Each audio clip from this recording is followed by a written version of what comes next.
and as the outcome of these, the calm courage which takes no account of hardships by the way. The times through which we are passing have afforded to many of us a confirmation of our faith. We see that the things we had thought evil are really evil, and we know more definitely than we ever did before the directions in which men must move if a better world is to arise on the ruins of the one which is now hurling itself into destruction.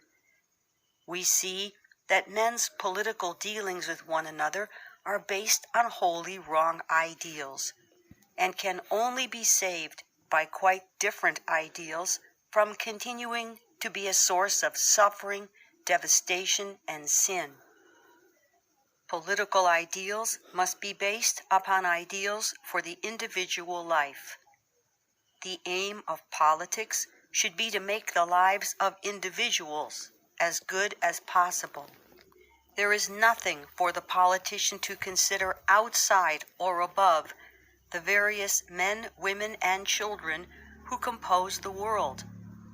The problem of politics is to adjust the relations of human beings in such a way that each severally may be as much of good in his existence as possible. And this problem requires that we should first consider what it is that we think good in the individual life. To begin with, we do not want all men to be alike.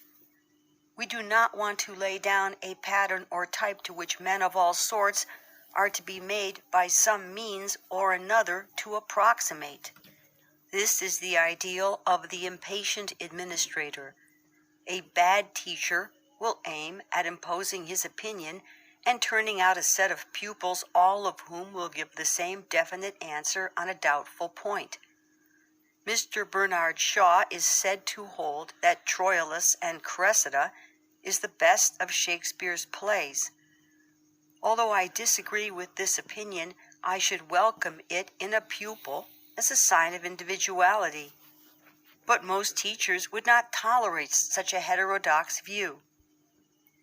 Not only teachers, but all commonplace persons in authority desire in their subordinates that kind of uniformity which makes their actions easily predictable and never inconvenient. The result is that they crush initiative and individuality when they can, and when they cannot, they quarrel with it. It is not one ideal for all men, but a separate ideal for each separate man that has to be realized if possible. Every man has it in his being to develop into something good or bad. There is a best possible for him and a worst possible.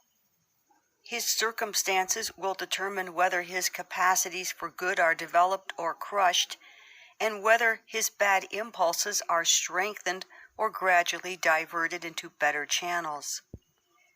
But although we cannot set up in any detail an ideal of character which is to be universally applicable, although we cannot say, for instance, that all men ought to be industrious or self-sacrificing or fond of music, there are some broad principles which can be used to guide our estimates as to what is possible or desirable.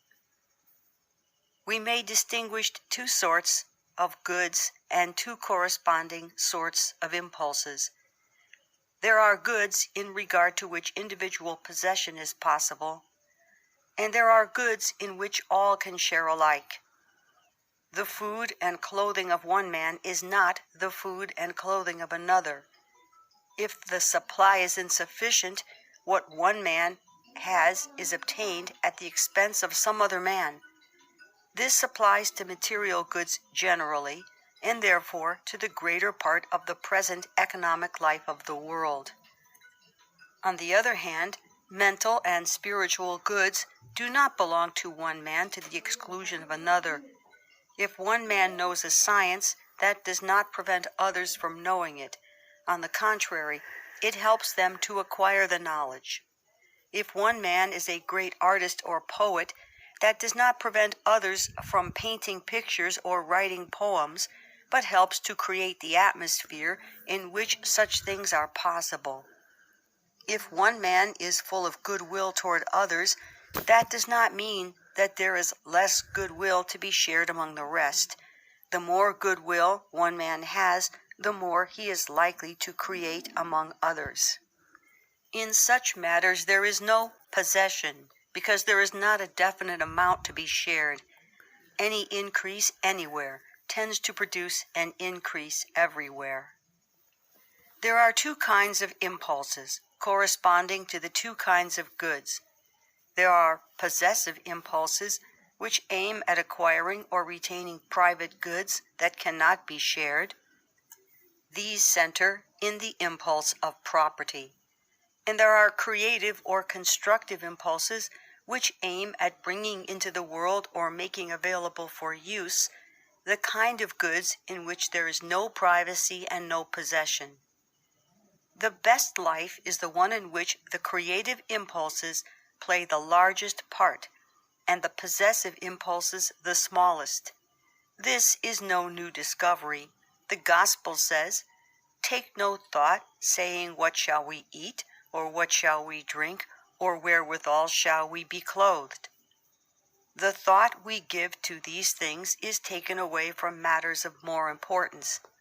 And what is worse, the habit of mind engendered by thinking of these things is a bad one.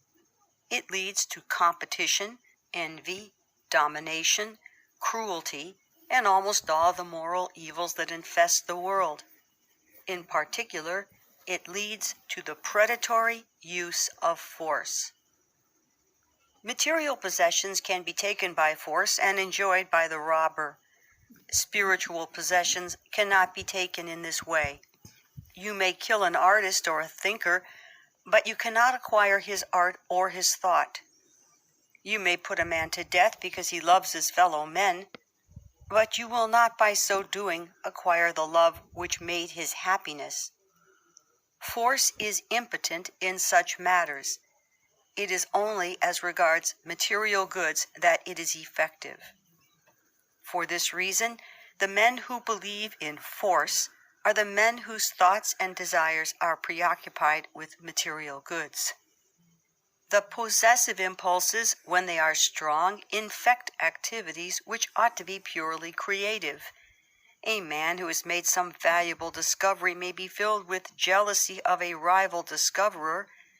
If one man has found a cure for cancer and another has found a cure for consumption, one of them may be delighted if the other man's discovery turns out a mistake, instead of regretting the suffering of patients which would otherwise have been avoided.